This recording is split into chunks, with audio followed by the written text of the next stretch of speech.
Welcome back, friends. Zach here, full-time reseller, and I want to share with you some items that sold over the past 48 hours. I had 15 sales total, and it was a good combination of some clothing, some shoes, and several hard goods. So let's get into it, and I'll let you know what's moving out of here today.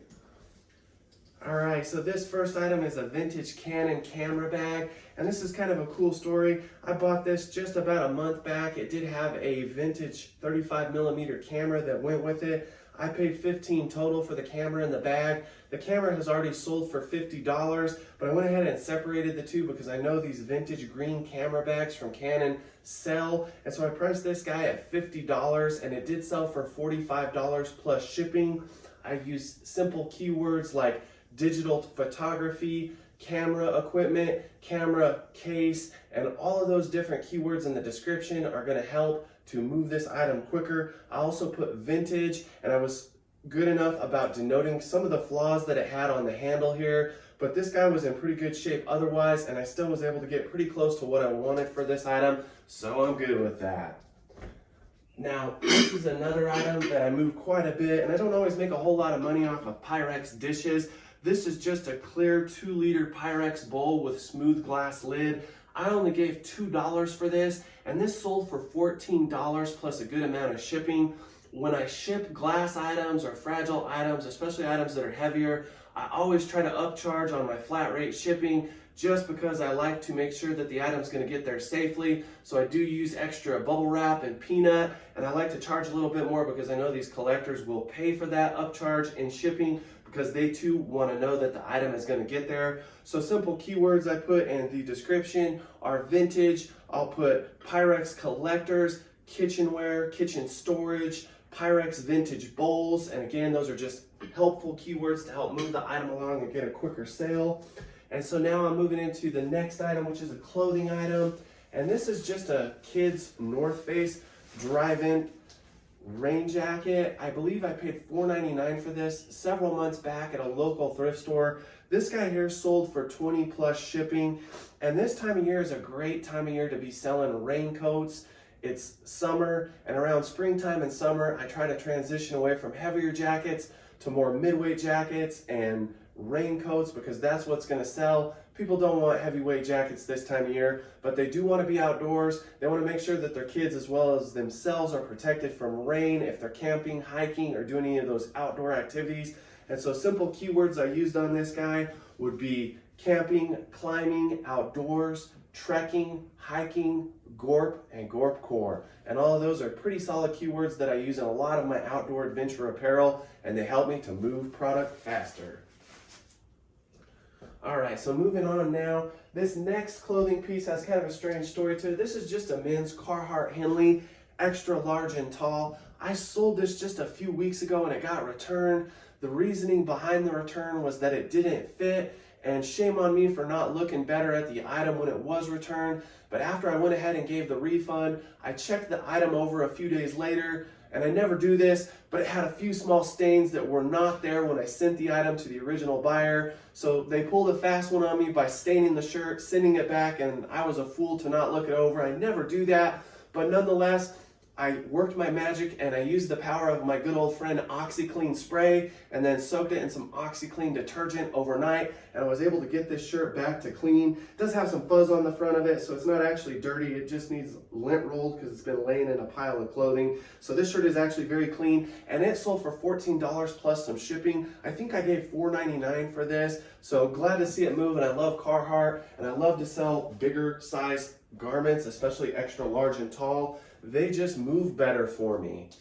So this guy here is the first cotton Grayson golf polo shirt I sold. I've always sold Grayson in performance material, so I didn't think that this guy would move for as much money, and it sat for quite a while. I did have to knock the price down on it, but it still went out for $18.50 plus shipping, and that's cool because I only paid $3.99 for this at a thrift store.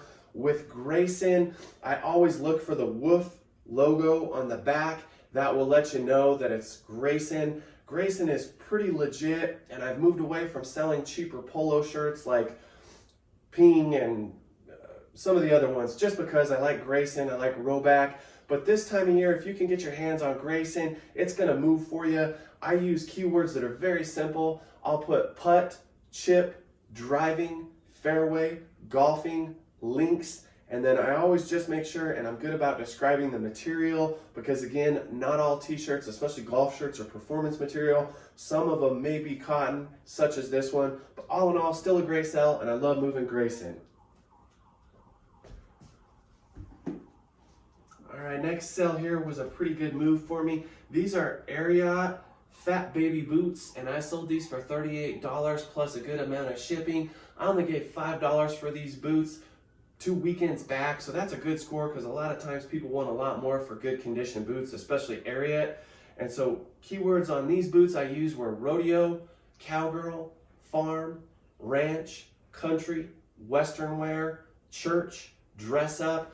And these boots moved pretty quickly. I was really hoping to get closer to mid 40s, low 40s for them, but it seemed a lot of the early interest in them was around the low 30s, and I could have certainly held on to them for a little bit longer, but we are on a slower time of the year for sales, so I am being a little bit more liberal with some of the offers I'm taking, and I suggest you do the same if your sales are getting a little bit slow because of the summer slowdown. So next item here, these are just some Plaka women's sandals. They got that bungee cord strap on them. I only paid $1.40 last summer, as I bought a lot of sandals from a local thrift store, and they sold me a whole bunch of different sandals, and they dropped the price down. So these here moved out for $12.50, I want to say, and these guys also got some shipping tagged onto them. Happy about this sale. Gonna go ahead and move them out of here. With many sandals that don't sell for a lot, I simply wrap them in packing paper and slide them into a poly mailer. That saves me a lot of money in shipping, and I suggest you do the same. If it's a very high-end pair of shoes, or if it's shoes that are leather, I never do that. I typically will put them in a box. And so this is a good example of that. These are some Dansko slip-on shoes. These sold for $25, some change and shipping. And these shoes, because they are leather, will go in a box. I'll still wrap them up in packing paper. I'll put them in an 11.5-inch box, which is pretty close to what most women's shoes will fit in. Boxes do cost a lot more to ship, and they cost a lot more to purchase, but I just try to do that as quality assurance to make sure that my items, especially the nicer, more expensive items, are going to get to the buyer in safe condition. With these Danskos, I use keywords like business, work, travel, summer, spring, arch support, and orthotics, and Danskos are a solid seller for me. They don't make me a ton of money, but they're always moving, and I like that. All right, so this pair of Tidal boxing shorts, I've already got slipped into a storage plastic, and they're gonna ship off here pretty quick. These sold for $21 plus shipping. They are just youth shorts, but I've only had these less than a month, and I believe I paid $2 a pair for a whole bunch of Tidal boxing youth gear, and I've already sold a couple of the pairs of shorts. Now I'm just down to the shirts. I used simple keywords in the description, such as youth boxing, training, slip, jab, hook, counter, and again, those are just little tips to hopefully help you get more attention to the item and move it out of your inventory faster. So this is a Simms quarter zip. This guy here only sold for $23 plus shipping. Generally, I can get more out of these items, but this is the summer and I sell these better in the winter for more money. And so I decided to just go ahead and take a little bit of a lower offer on it. I only paid $5.99 for this, but I have been sitting on it for several months. I don't know if Simms is as hot as it used to be. Their caped fishing shirts certainly don't move as quick and they don't sell for as much, but it's still probably the most premium fishing apparel line you can buy. And so I still pick it up, especially for the right price. I'm going to use keywords in the description box such as sport fishing, big game fishing, fly fishing, river, ocean, lake, and again, that'll just help move this item that much quicker. I love Simms. It's pretty nice stuff.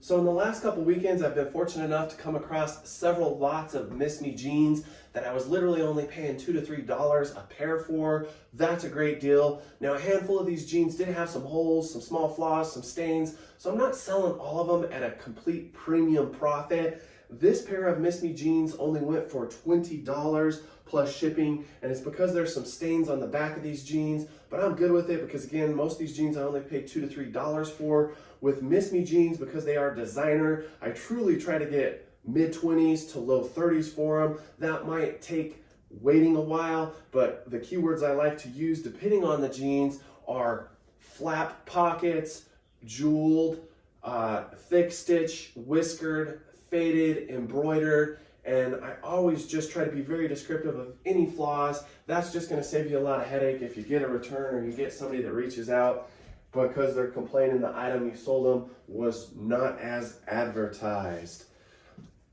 All right, so I don't deal with a lot of Nike. I probably should because I come across it a lot, but I just don't know enough about Nike. It's one of those things I definitely need to put a little bit more research and a little bit more time into, especially because I come across it and it is so abundant. These are just Nike golf shorts. I've only had these listed less than a week. They're only going out for $12 and some shipping. They are a little bit older. They are a little bit faded, but I only gave $3 for these, so I'm super happy with the profit. And again, I'm going to use all those good golfing keywords, driving, putting, chipping, just to move this item out of my inventory quicker.